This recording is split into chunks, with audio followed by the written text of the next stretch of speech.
Менің арнама қош келдіңіз. Мені қолдап, лайк басып, тіркеліп, комментарий жазуды ұмытпаңыз. Қызыңа айтпайтын 7 сөз.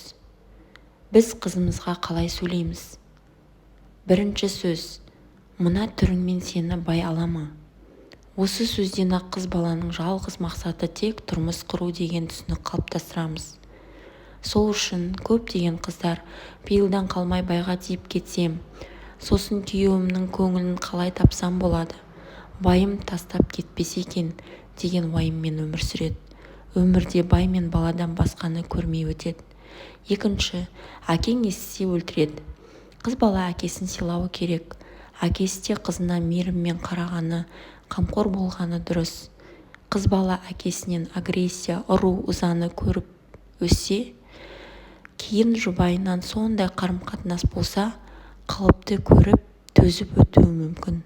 Ал жақсы әке қыздың санасында мейірім иесі, қорғаушы, күшті, арқа сүйер адам болып қалуы керек. Сонда ғана ол жар таңдауда қателеспейді. Үшінші, әй, мына күйіңмен қалай бала таппақсың? Қыз баланың миында өмірдегі миссиясы тек бала туу деген ойда болмауы керек. Сосын бала тапқан соң отырасың, ертең миың ашып деген секілді орынсыз сөйлемеу керек. Бала босану және бала күтімі әйел өміріндегі ең бір бақытты кезең болуы керек. Сол үшін қызды алдын ала шошытып қажеті жоқ. Бәрі өз уақытымен, Алланың бұйрығымен.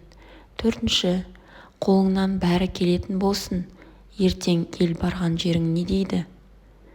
Деген сөз.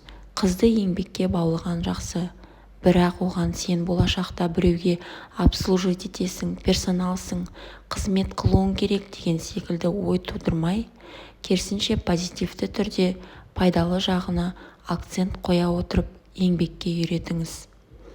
Бесінші, жұрттың қызын қарашы, салыстыру.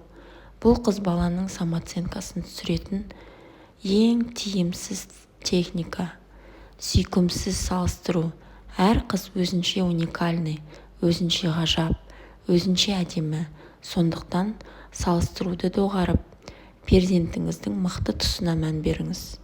Алтыншы, осы сенің қыз сияғың жоқ, еркек бала секілдісің деп айтатын сөз.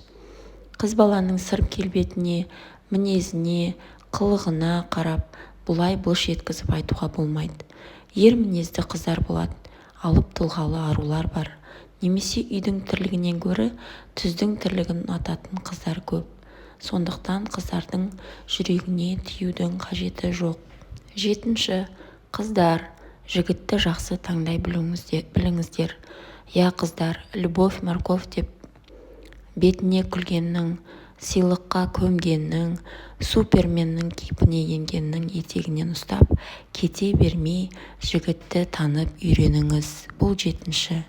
Ол бір киер көйлек емес, өмірлік серігің болғандықтан, күні ертең жертва болып жылап отырмас үшін жігіт таңдарда 7 рет өлшеп, 1 рет кесу керек. Достар, видео ұнаса, мені қолдап, каналыма тіркеліп, лайк басып, комментарий жазуды ұмытпаңыз. Кездескенше.